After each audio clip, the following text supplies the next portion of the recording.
So, hello everyone, welcome back to my YouTube channel and welcome to day 5 of our 14-day beginner to intermediate gym series. तो आज day 5 में जो workout हम करेंगे वो arms और एब्स का होगा, बिगिनर टू इंटरमीडिएट, जिसके अंदर जो गोल है हमारा वो है बाइसेप्स और ट्राइसेप्स का size shape, arm strength improve, core activation और अपर बॉडी पंप एस्थेटिक। तो वर्कआउट का जो ड्यूरेशन है वो 40 से 55 मिनट का होगा। तो करते हैं स्टार्ट आज डे 5। तो आज हम फोकस कर रहे हैं आर्म्स पे और एब्स पे। आर्म्स का मतलब सिर्फ बाइसेप्स होता है। बाइसेप्स, ट्राइसेप्स और फोर आर्म तीनों मिलके आर्म्स का साइज शेप बनाते हैं। और एंड में जो एब्स फिनिशर होगा वो आपकी कोर स्ट्रेंथ और ओवरऑल पोस्चर दोनों को इम्प्रूव करेगा। तो आज का रूल जो सिंपल है, कंट्रोल रखना है वेट पे, फॉर्म पे, नो ईगो लिफ्टिंग। तो वार्म अप में सबसे पहले हमने लिया है आर्म सर्कल, उसे आपने 30 सेकंड फॉरवर्ड करना है और 30 सेकंड बैक फॉरवर्ड करना है। इसके बाद जो सेकंड हम वार्म अप कर रहे हैं वो लाइट डंबल कर्ल्स हैं। लाइट डंबल कर्ल्स के बाद जो थर्ड हम वार्म अप करेंगे, अब 30 सेकंड ट्राइसेप्स को स्ट्रेच करना है, ओवरहेड डंबल से हम इसे करेंगे। और इसके बाद जो लास्ट वार्म अप आज का होगा वो जंपिंग जैक्स रहेगा। हार्ट रेट थोड़ा ऊपर ले आनी है, बॉडी को ओवरऑल एक्टिवेट करना है। अब आर्म्स प्रॉपर रेडी हैं मेन वर्कआउट के लिए। तो मेन वर्कआउट में सबसे पहला वर्कआउट आज हमारा है बारबल बाइसेप्स कर्ल और जंपिंग जैक्स के 2 सेट करने 30 सेकंड्स के। तो नेक्स्ट एक्सरसाइज हमारी बारबल बाइसेप्स कर्ल है।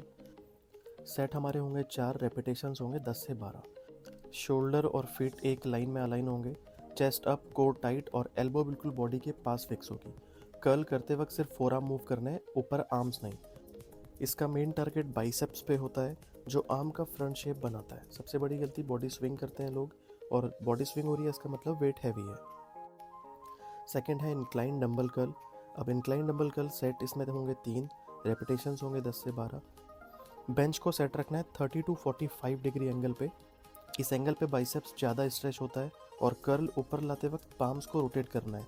इससे बाइसेप्स लॉन्ग हेड एक्टिवेट होता है जो बाइसेप्स का पीक बनाता है। अब इसके बाद थर्ड एक्सरसाइज हमारी है डंबल हैमर कर्ल। इसमें आपको सेट्स करने हैं 3, रेपिटेशंस होंगे 12 से 15। ग्रिप नेचुरल रखनी है, थंब ऊपर, एल्बो स्टेबल। ये एक्सरसाइज बाइसेप्स और फोरआर्म को टारगेट करती है जो आर्म्स को थिकनेस देता है। अगर आपको आर्म्स पतले लगते हैं तो ये एक्सरसाइज स्किप बिल्कुल मत करना। आज हम कंप्लीट आर्म्स कवर कर रहे हैं, तो बाइसेप्स के लिए ये आज की हमारी लास्ट एक्सरसाइज है। इसके बाद जो नेक्स्ट एक्सरसाइज हम करेंगे वो ट्राइसेप्स के लिए होगी। ट्राइसेप्स के लिए सबसे फर्स्ट एक्सरसाइज हम कर रहे हैं ट्राइसेप्स रोप पुश डाउन।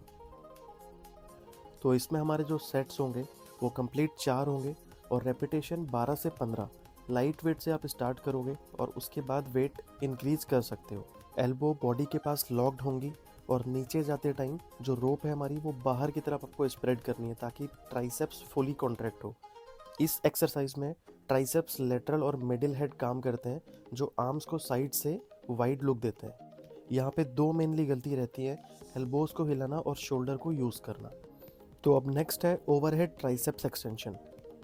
सेट्स होंगे 3, रेपिटेशन होंगे 10 से 12। एल्बो ऊपर की तरफ पॉइंट होंगी और डंबल को सर के पीछे से नीचे स्ट्रेच करना है। इस मूवमेंट से ट्राइसेप्स लॉन्ग हेड टारगेट होता है जो आर्म साइज का सबसे बड़ा कंट्रीब्यूट होता है। अब फाइनल एक्सरसाइज हमारी है क्लोज ग्रिप बेंच प्रेस, या फिर आप पुशअप्स भी कर सकते हैं। हैंड्स क्लोज करने हैं एल्बो बॉडी के पास और कोर टाइट रखना है। ये कंपाउंड मूवमेंट है जो ट्राइसेप्स को ओवरऑल स्ट्रेंथ देता है। जितना कंट्रोल में परफॉर्म होगा उतना ही बेस्ट जो इसका टारगेट मसल है वो काम करेगा। अब आर्म्स हमारा बाइसेप्स कवर हो चुका है और ये ट्राइसेप्स की आज की आखिरी एक्सरसाइज है। इसके बाद हम कवर करेंगे एब्स। तो एब्स के लिए सबसे पहली जो एक्सरसाइज हम करेंगे हाफ क्रंचेस। तो अब हम एब फिनिशर स्टार्ट कर रहे हैं क्रंचेस से। सेट्स इसमें होंगे 3, रेपिटेशन आपको 20 से 25 रखने हैं। चिन चेस्ट से दूर रखनी है, सिर्फ अपर बैक उठानी है और टारगेट जो इसमें होगा वो अपर एब्स होगा और अपर बॉडी एब से उठानी है, नेक से नहीं। अब नेक्स्ट है लेग रेजेस। इसमें जो हमारे सेट्स होंगे वो 3 होंगे और रेपिटेशन 10 से 12 होंगे। लोअर बैक मैट पे प्रेस्ड होनी चाहिए, लेग्स को कंट्रोल में ऊपर नीचे लेकर आना है। जो टारगेट मसल हमारी इसमें रहेगी वो लोअर एब्स होगी। जितना कंट्रोल में एक्सरसाइज आप करोगे उतना ही ज़्यादा मसल पे टारगेट होगा। तो बहुत ज़्यादा जल्दी नहीं करनी है किसी भी वर्कआउट को करने में, बहुत कंट्रोल्ड रैप्स निकालने हैं। तो अब लेग रेजेस के बाद जो नेक्स्ट हमारी एक्सरसाइज है वो है प्लैंक होल्ड, जिसके हम 3 से 4 सेट कर सकते हैं और ट्राई करना है कि एक जो सेट हम हो हमारा वो 40 से 45 सेकंड का हो।